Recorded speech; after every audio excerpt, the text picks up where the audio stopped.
Shalom Bapak Ibu Saudara yang dikasihi Tuhan. Halo, apa kabar? Beri kemuliaan bagi Tuhan kita. Begitu besar kasih Tuhan bagi kita saudara. Dia telah mati di kayu salib untuk menebus segala dosa-dosa kita. Begitu besar kasihnya. Kita diselamatkan oleh karena darahnya. Terima kasih. Mari saudara, kita naikkan syukur kita di hadapan Tuhan. Pagi hari ini kita lebih sungguh lagi datang di hadapan Tuhan. Terima kasih Tuhan. Terima kasih Tuhan. Terima kasih Yesus. Kau baik Tuhan. Terima kasih Tuhan karena Engkau begitu baik Tuhan. Karena Engkau begitu luar biasa Tuhan. Engkau Allah yang penuh kasih. Kasih-Mu begitu besar bagi kami Bapa. Terima kasih Yesus. Terima kasih Tuhan. Haleluya.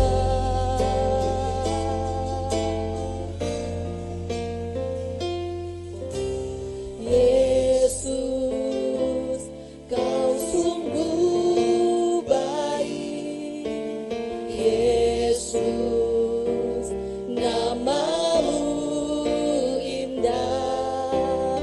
Yesus, ku cinta Kau selalu, ku tinggikan, ku agungkan selamanya.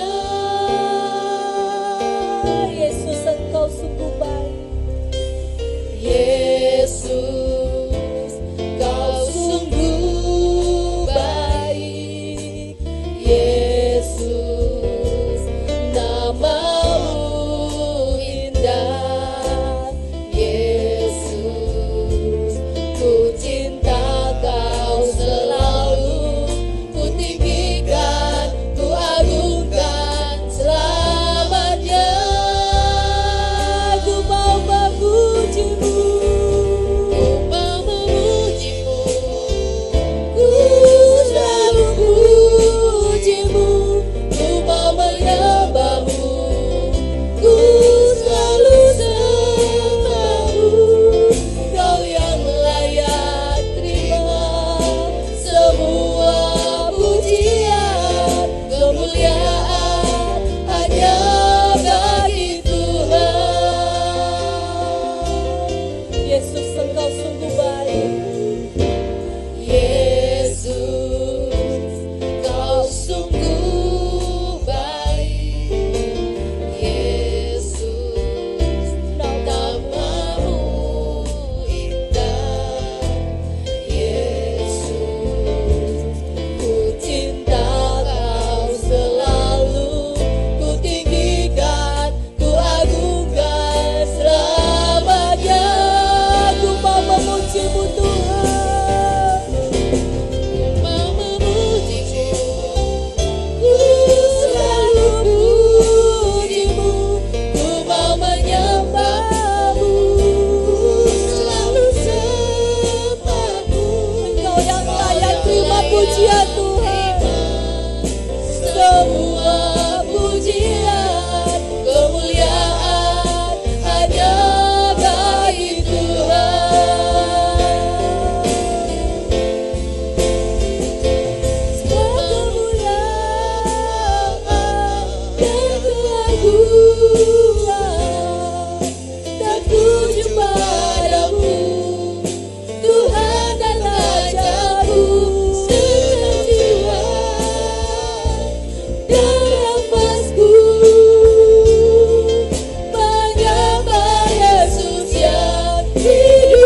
Kasih Allahku sungguh telah terbukti ketika Dia serahkan anaknya. Kasih Allah mau berkorban bagi kau dan aku. Tak ada kasih seperti kasih-Mu. Bersyukur, bersyukur, bersyukur. Oh, bersyukur karena kasih setia-Mu. Ku sembah, ku sembah, ku sembah dan ku sembah. Selama hidupku ku sembah Kau Tuhan. Selama hidupku ku sembah Kau Tuhan.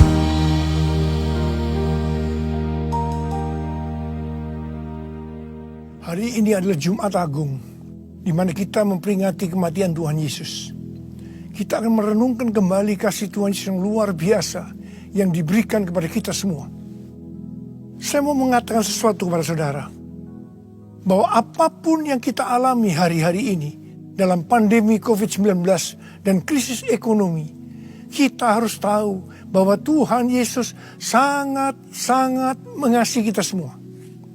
Yang paling penting kita harus mengerti bahwa kasih Tuhan Yesus kepada kita adalah supaya kita diselamatkan.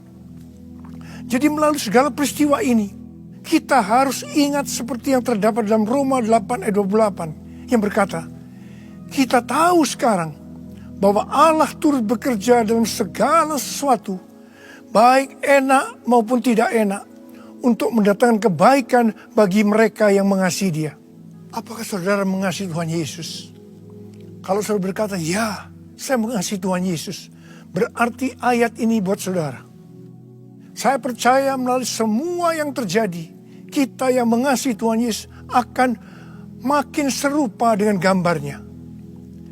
Melalui semua yang terjadi, juga mereka yang selama ini tertidur, suam-suam kuku, mati rohani akan dibangunkan kembali. Mereka akan bertobat dan minta ampun kepada Tuhan Yesus.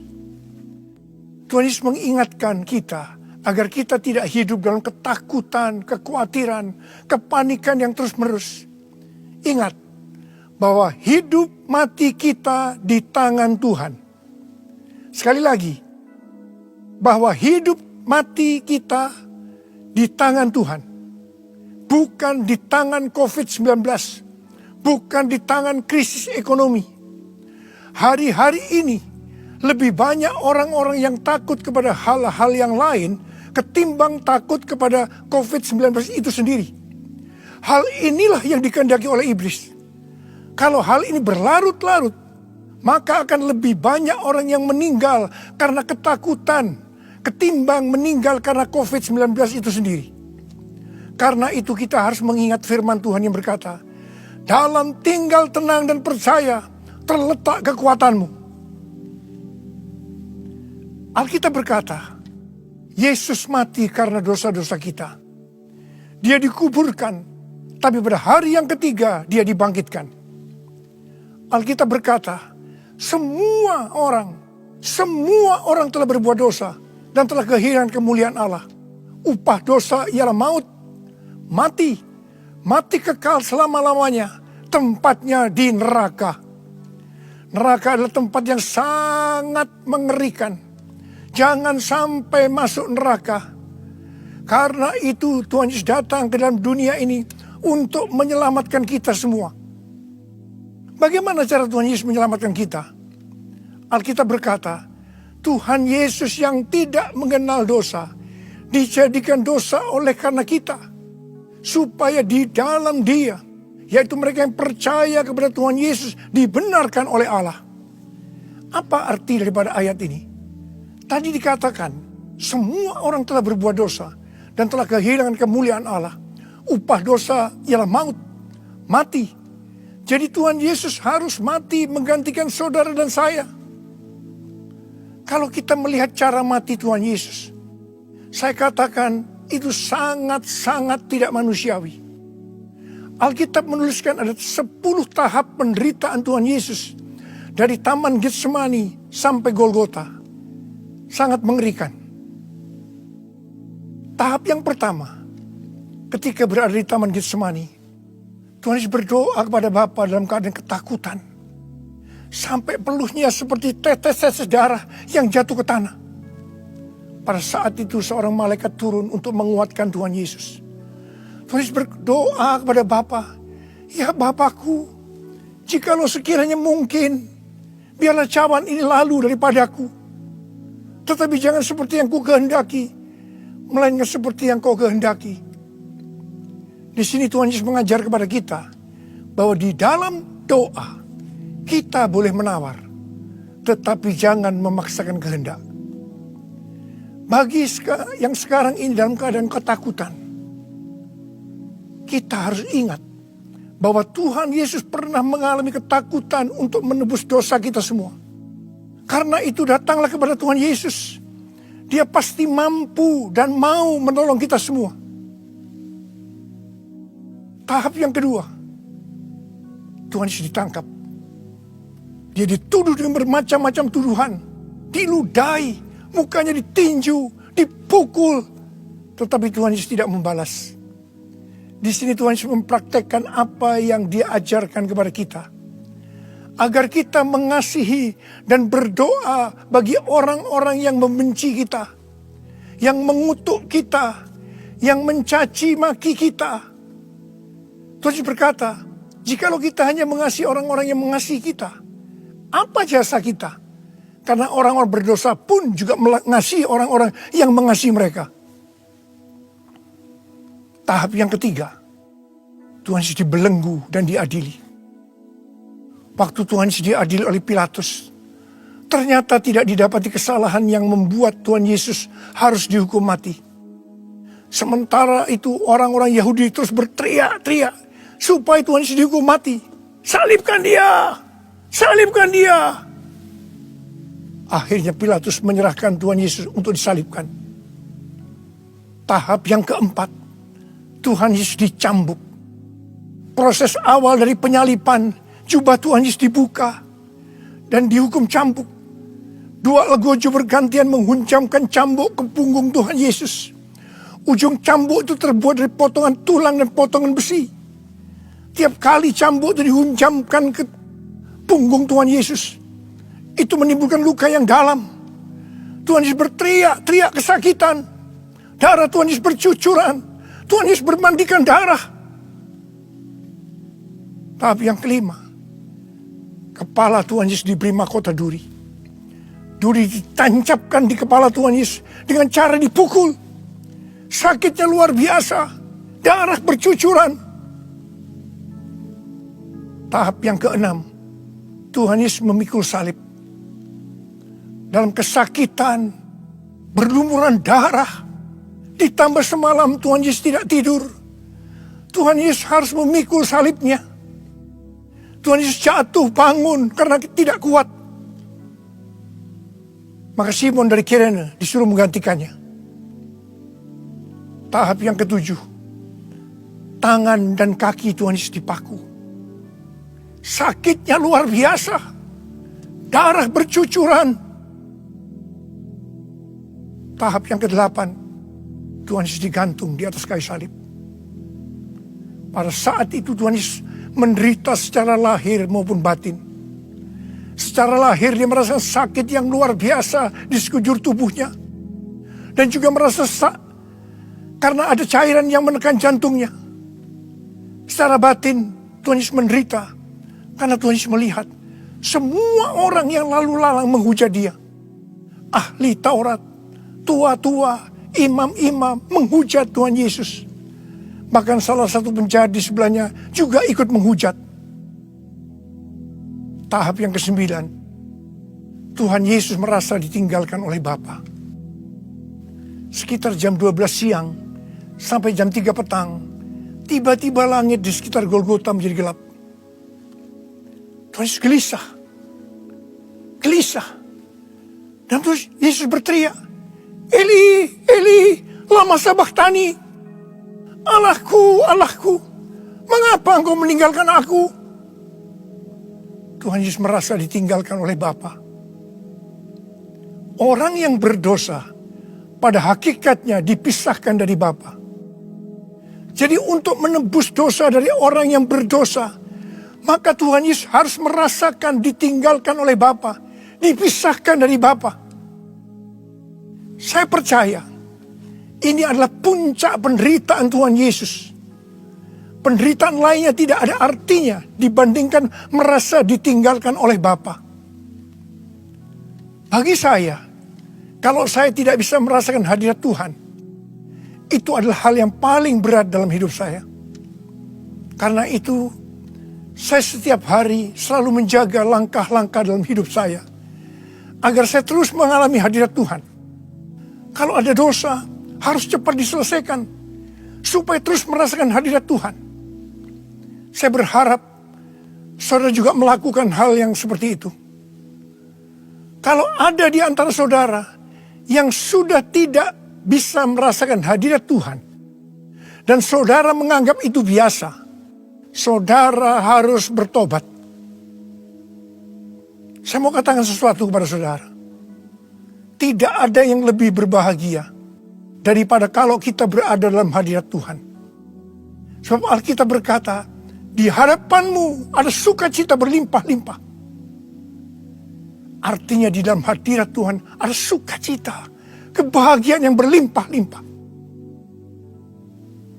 Tahap yang ke-10. Tuhan Yesus berkata, sudah selesai. It is finished. Ya Bapakku, ke dalam tanganmu kuserahkan nyawaku. Tuhan Yesus mati.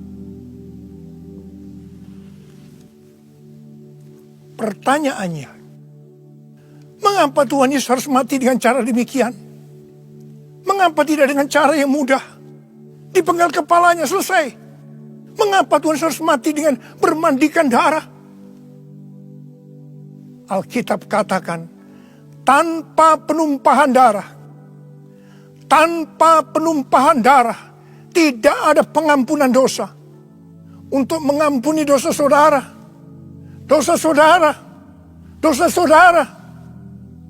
dan dosa saya, Tuhan Yesus harus mati dengan cara demikian.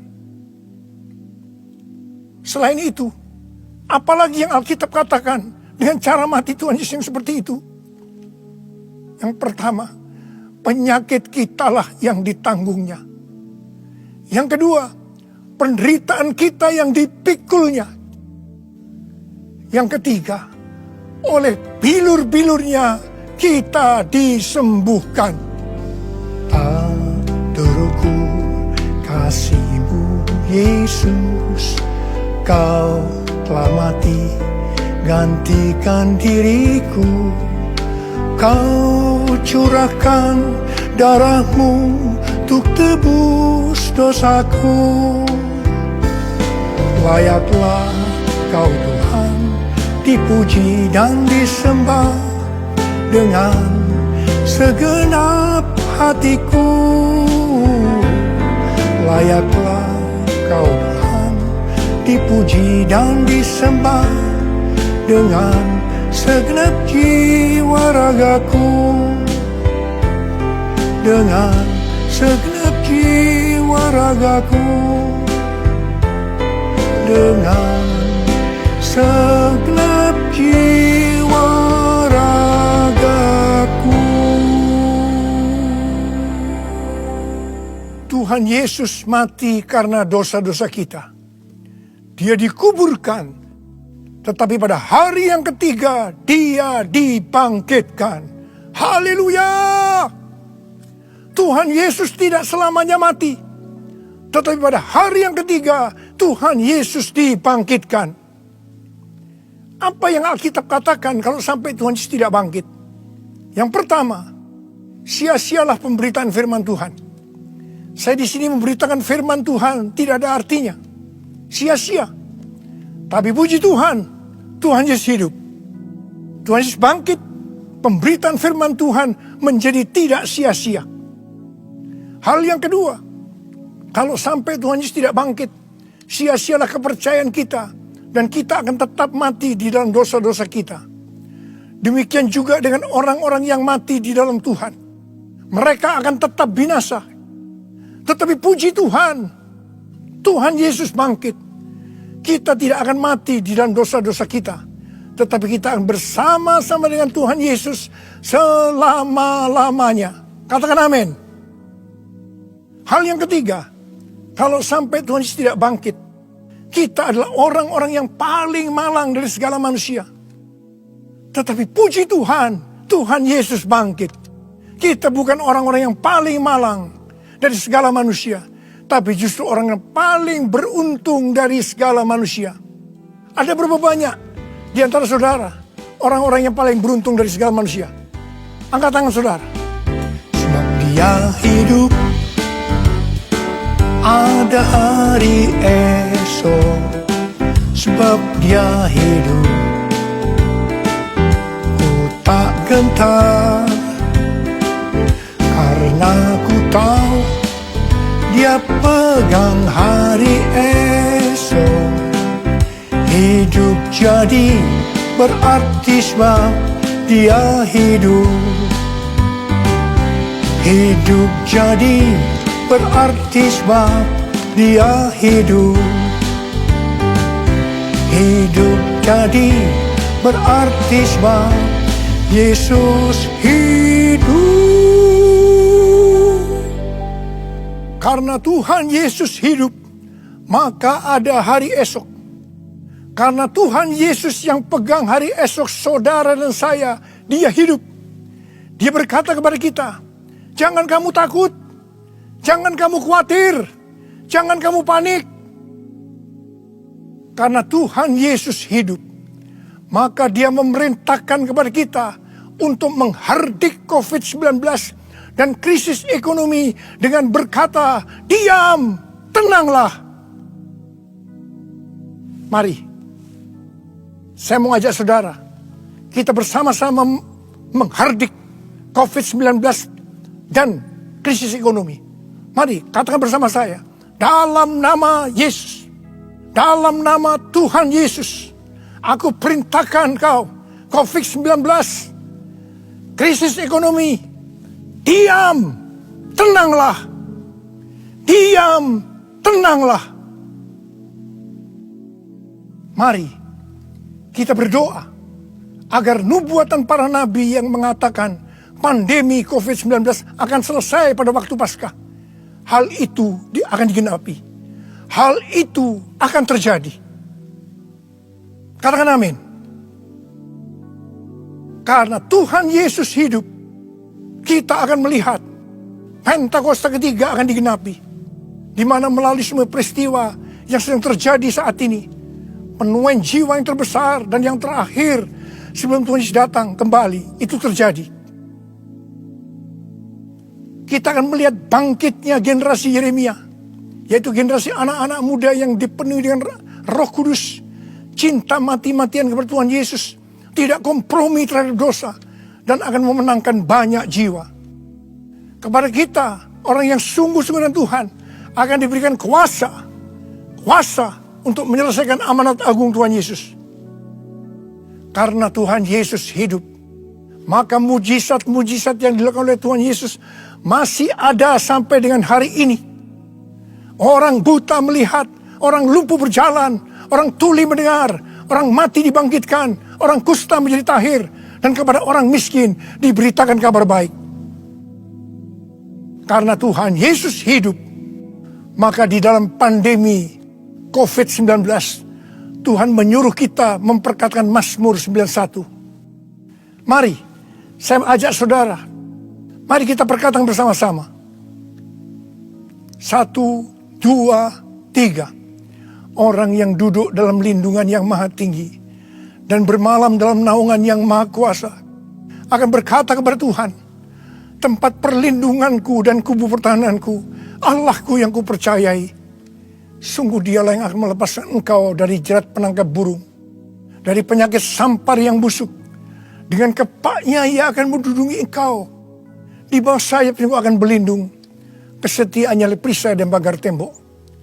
Engkau tak usah takut terhadap kedahsyatan malam, terhadap panah yang terbang di waktu siang, terhadap penyakit sampar yang berjalan di dalam gelap, terhadap penyakit menular yang mengamuk di waktu petang. Walau 1000 orang rebah di sisimu dan 10.000 di sebelah kananmu, tetapi itu tidak akan menimpamu. Engkau hanya menontonnya dengan matamu sendiri dan melihat pembalasan terhadap orang-orang fasik. Sebab Tuhan ialah tempat perlindunganmu, yang maha tinggi telah kau buat menjadi tempat perteduhanmu. Malapetaka tidak akan menimpa kamu, dan tulah tidak akan mendekat kepada kemahmu. Sebab malaikat-malaikatnya akan diperintahkannya kepadamu untuk menjaga engkau di segala jalanmu. Mereka akan menatang engkau di atas tangannya, supaya kakimu jangan terantuk pada batu. Singa dan ular tedung engkau langkahi. Engkau akan menginjak anak singa dan ular naga. Sungguh hatinya melekat kepadaku, maka aku akan meluputkannya. Aku akan membentenginya, sebab ia mengenal namaku. Bila ia berseru kepadaku, aku akan menjawab. Aku akan menyertai di dalam kesesakan. Aku akan meluputkannya dan memuliakannya. Dengan panjang umur akan kukenyangkan dia, dan akan kuperlihatkan kepadanya keselamatan daripadaku. Amin. Karena Tuhan Yesus hidup, Tuhan memberikan tema tahun 2020 sebagai tahun dimensi yang baru. Kita harus percaya bahwa setelah pandemi COVID-19 dan krisis ekonomi berlalu, kita akan memasuki dimensi yang baru, di mana apa yang tidak pernah kita lihat dengan mata, tidak pernah didengar oleh telinga, dan tidak pernah timbul dalam hati, semuanya itu akan diberikan kepada orang-orang yang mengasihi Tuhan Yesus. Oleh karena kemurahan Tuhan, ku ada sampai hari ini. Oleh karena kebaikan Tuhan, janji-Mu terjadi bagiku. Aku percaya berkat-Mu atasku melimpah. Kebajikan, kemurahan selalu mengikutiku. Ku puji, ku sembah Kau Tuhan. Ku puji, ku sembah Kau Tuhan. Ku puji, ku sembah Kau Yesus. Mari angkat tangan saudara, sembah Dia. Oh, Dia sembah, berbahasa roh. Yang sudah berbahasa roh, berbahasa roh. Oh, Dia labakana mayara. Oh, rana bara. Oh, Yesus. Oh, Yesus, Yesus, Yesus. Oh, Yesus, Yesus, Yesus. Oh, Yesus, Yesus. Oh, rana masikara bara. Oh, rana bara.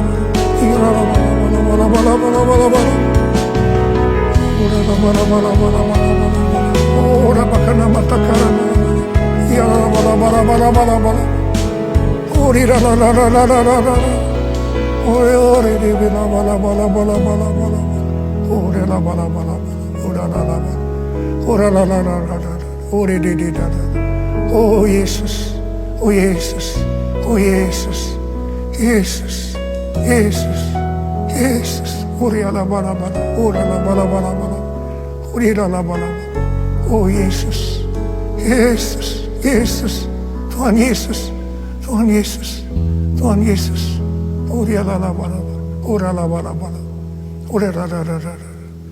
Mari saudara, kita akan masuk dalam perjamuan kudus. Kita akan mengingat ayat ini. Sebab setiap kali kamu makan roti ini dan minum cawan ini, kamu memberitakan kematian Tuhan sampai Ia datang. Perjamuan kudus adalah perjamuan Tuhan Yesus sendiri. Setiap kali kita masuk dalam perjamuan kudus, Tuhan Yesus selalu mengingatkan kepada kita, biarlah ini menjadi peringatan akan aku. Mari, arahkan hati saudara kepada kebaikan Tuhan. Kita akan mengingat kebaikan Tuhan. Mari, tundukkan kepala. Siapakah kami ini ya Tuhan? Sebelum kami mengenal Engkau, kami semua orang berdosa. Upah dosa adalah maut, mati. Tapi Engkau tidak berdosa, telah dijadikan dosa oleh karena kami. Engkau harus turun dari surga mulia, mati ganti kami dengan penderitaan yang luar biasa. Sungguh kalau kau pikirkan betapa baiknya Kau Tuhan, Kau jadikan kami sebagai anak-anak-Mu. Engkau berkati kami, Engkau tuntun kami, Engkau sembuhkan kami. Engkau tegur juga kalau kami salah. Itu Engkau ya Aba, itu Engkau. Saudara yang dikasihi Tuhan, Tuhan akan memberkati saudara melalui perjamuan kudus. Tapi Tuhan mau kita makan dan minum dengan cara yang benar. Karena itu sekarang masing-masing berdoa.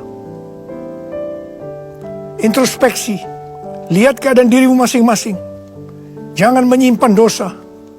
Kalau ada dosa yang sekarang Tuhan ungkapkan kepada saudara, langsung minta ampun.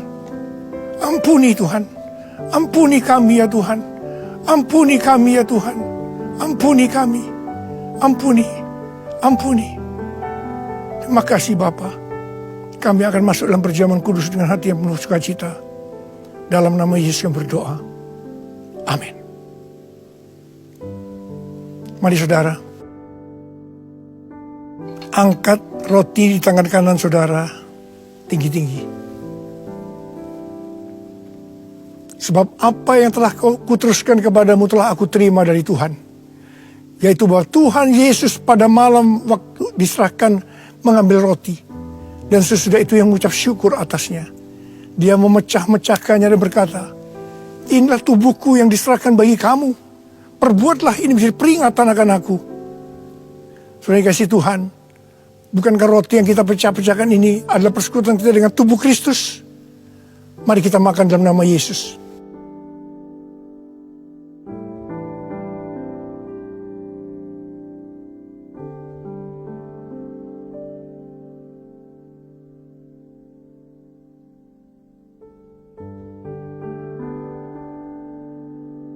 Mari, angkat cawan di tangan kanan kita tinggi-tinggi. Demikian juga ia mengambil cawan sesudah makan lalu berkata, cawan ini adalah perjanjian baru yang dimeteraikan oleh darahku. Perbuatlah ini setiap kali kamu meminumnya menjadi peringatan akan aku. Sudah dikasih Tuhan, bukankah cawan pengucap syukur yang atasnya kita ucapkan syukur adalah persekutuan kita dengan darah Yesus? Mari kita minum dalam nama Yesus.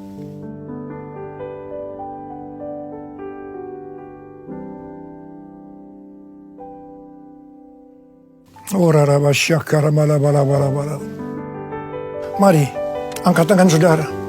Ucapkan syukur dengan suara. Jangan diam. Ucapkan syukur. Tuhan, mengucap syukur padamu ya Tuhan. Terima kasih ya Tuhan. Buat kebaikan Tuhan. Buat kebaikan Tuhan. Terima kasih. Terima kasih. Terima kasih ya Tuhan. Oh terima kasih. Mari nyanyikan lagu ini.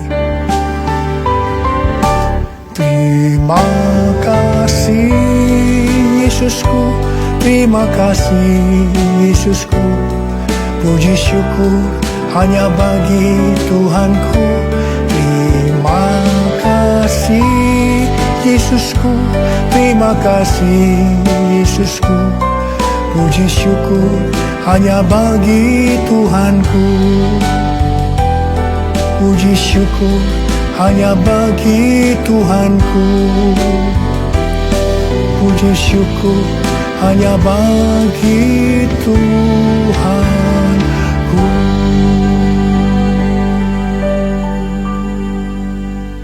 Oh,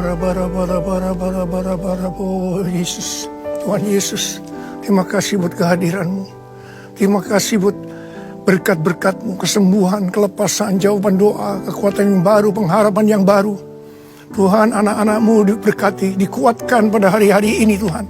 Pada waktu pandemi COVID-19, krisis ekonomi, Tuhan berikan kekuatan buat anak-Mu, berkati mereka. Kamu sekarang memintakan kepadamu, mereka mungkin ada yang dalam keadaan ketakutan, kebingungan, tidak tahu apa yang diperbuat. Mereka khawatir, dalam nama Yesus, biarlah damai sejahtera Tuhan turun atasmu saat ini. Ya Tuhan, bagi yang sakit Tuhan, dalam nama Yesus, sembuh dalam nama Yesus. Sembuh dalam nama Yesus. COVID-19 aku perintahkan kau pergi, dalam nama Yesus. Dalam nama Yesus. Sembuh dalam nama Yesus. Bapa, berkatilah anak-anak-Mu yang saat ini mereka berada di rumah-rumah. Hamba-Mu tahu ini semua adalah rencana-Mu untuk kami lebih sungguh-sungguh dengan Tuhan. Kami lebih sungguh-sungguh dengan keluarga ya Tuhan. Terima kasih Bapa, terima kasih. Terima kasih. Semua ini akan selesai. Semua akan selesai. Dan anak-anak-Mu akan meningkat iman mereka, kerohanian mereka. Mereka menjadi serupa dengan gambar Tuhan Yesus. Dan mereka semua akan dipakai oleh Tuhan untuk memenangkan banyak jiwa. Kami sedang memasuki Pentakosta yang ketiga ya Tuhan. Berkati anak-anak-Mu semuanya. Berkati anak-anak-Mu. Engkau cukupkan, malah berikan mereka hidup yang berkelimpahan di tengah-tengah resesi ekonomi saat ini. Berkat-Mu melimpah. Terima berkat Tuhan. Terima, terima, terima. Dalam nama Yesus. Amin.